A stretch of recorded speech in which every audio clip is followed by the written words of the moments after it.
আসসালামু আলাইকুম ওয়ারহমতুল্লাহ। আজ আমরা যে গল্পটি শুনব তা আমাদের প্রিয় নবী মুহাম্মদ সাল্লাল্লাহু আলহিহাসাল্লামের জীবনের অনন্য একটি অধ্যায়। এই অধ্যায় রয়েছে মানুষের প্রতি তার সীমাহীন দয়া, করুণা, সহনশীলতা এবং আল্লাহর পথে অটল থাকার শিক্ষা। বন্ধুরা, যদি গল্পটি ভালো লাগে এসআর ভয়েস বাংলা চ্যানেলটি সাবস্ক্রাইব করবেন। আপনাদের একটি সাবস্ক্রাইব আমাদের নতুন ইসলামিক গল্প প্রকাশের জন্য বড় উৎসাহ দেয়। আরবের কঠিন মরুভূমি, চারদিকে ধুলোর ঝড়, এমন কঠোর পরিবেশে জন্ম হয় এক অনাথ শিশুর, মোহাম্মদ সাল্লাল্লাহু আলাইহি ওয়াসাল্লামের।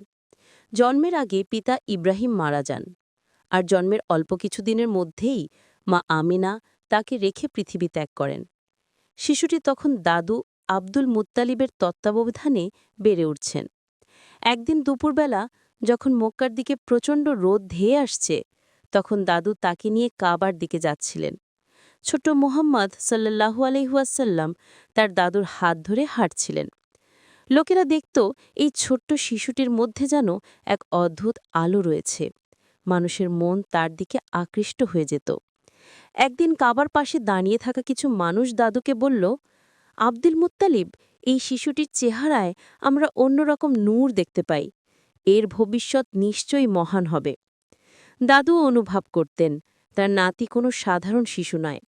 কখনো তিনি তাকে বুকের কাছে টেনে নিতেন, কখনো কাবার সামনে বসিয়ে আদর করতেন এবং বলতেন, এই ছেলেটি একদিন সবার প্রিয় হয়ে উঠবে। শিশুটিকে দুধ মায়ের কাছে লালন পালনের জন্য পাঠানো হলো। হালিমা সাদিয়া রাদিয়াল্লাহু আনহু, যার ঘরে তেমন কোনো বরকত ছিল না। তবে যখনই তিনি নবীজি সাল্লাল্লাহু আলহিহাসাল্লামকে কোলে নিলেন, তার ঘর যেন বদলে গেল। উট ছাগল দুধে পূর্ণ হতে লাগল। বাড়িতে আসলো অজস্র বরকত। হালিমা বলতেন, এই ছেলে আসার পর আমাদের জীবনে এমন শান্তি এসেছে যা আগে কখনো দেখিনি। মুহাম্মদ সাল্লাল্লাহু আলহিহাসাল্লাম ছিলেন শান্ত, বিনয়ী, সহানুভূতিশীল। এমনকি ছোটবেলাতেও তিনি কাউকে কষ্ট দিতেন না, কারো হক নষ্ট করতেন না। যৌবনে পৌঁছানোর পর তার সততা, ন্যায়বোধ ও চরিত্র দেখে মক্কার লোকেরা তাকে আল আমিন অর্থাৎ অতীব বিশ্বস্ত নাম দিল। একদিন তিনি পথে হাঁটছিলেন, দেখলেন এক বৃদ্ধ লোক কিছু মাল বহন করতে পারছেন না। মোহাম্মদ সাল্লাল্লাহু আলহিহাসাল্লাম তৎক্ষণাৎ এগিয়ে গিয়ে মালটি তুলে তার ঘর পর্যন্ত পৌঁছে দিলেন। বৃদ্ধ ব্যক্তিটি বললেন, বাবা, তোমার নাম কি? মুহাম্মদ সাল্লাল্লাহু আলহিহাসাল্লাম বললেন, মুহাম্মদ। বৃদ্ধটি বললেন, বা, তোমার নামের মতো তোমার চরিত্রও আলোকিত। সেদিন চারদিকে কথাটি ছড়িয়ে গেল, যার নাম মুহাম্মদ সে সত্যিই প্রশংসার যোগ্য। বন্ধুরা, যদি গল্পটি ভালো লাগে এসআই ভয়েস বাংলা চ্যানেলটি সাবস্ক্রাইব করবেন। হেরা গুহা, নিস্তব্ধতা। রাতের অন্ধকারে সমস্ত পৃথিবী যেন থেমে গেছে। মুহাম্মদ সাল্লাল্লাহু আলহিহাসাল্লাম ধ্যানমগ্ন হয়ে বসে আছেন। হঠাৎ তিনি অনুভব করলেন এক নূর তার সামনে এসে দাঁড়াল। জিব্রাইল আলহিসাল্লাম বললেন, একরা, পড়ো। মুহাম্মদ সাল্লাল্লাহু আলহিহাসাল্লাম বললেন, আমি পড়তে জানি না। তিনবার এই ঘটনা হল এবং শেষে জিব্রাইল আলহিসাল্লাম বললেন, পড়ো তোমার প্রভুর নামে, যিনি সৃষ্টি করেছেন। এই প্রথম মুহূর্ত ছিল মানবজাতির জন্য নতুন আলো। মুহাম্মদ সাল্লাল্লাহু আলহিউসাল্লামের জীবন তখন থেকে শুধু তার নিজের জন্য নয়, পুরো দুনিয়ার জন্য একটি পথ নির্দেশ হয়ে উঠল। মক্কার কাফিররা তার উপর অত্যাচার করত, তাকে মিথ্যাবাদী বলত, জাদুকর বলত, কবি বলত। কিন্তু তিনি কখনো ক্রোধ করতেন না, বরং বলতেন, হে আল্লাহ, আমার জাতিকে হেদায়েত দাও, তারা জানে না। একদিন মসজিদুল হারামে তিনি নামাজ পড়ছিলেন।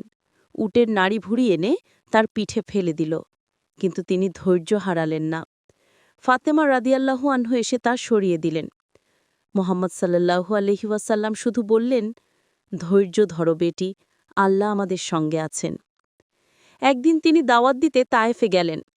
লোকেরা তাকে পাথর ছুঁড়ে মারল, রক্তে ভিজে গেল তার শরীর।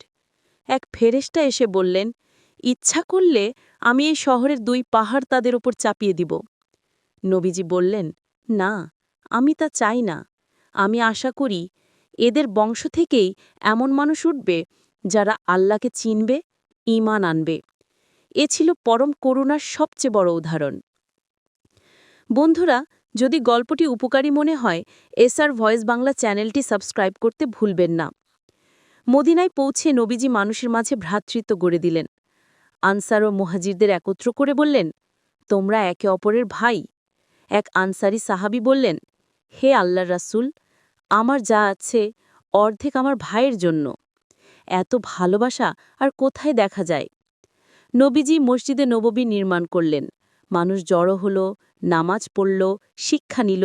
মদিনা হয়ে উঠল শান্তি, ভ্রাতৃত্ব ও সত্যের কেন্দ্র।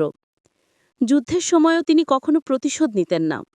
একদিন এক সাহাবী জিজ্ঞেস করলেন, হে রসূল, আমরা কি শত্রুর প্রতি কঠোর হব?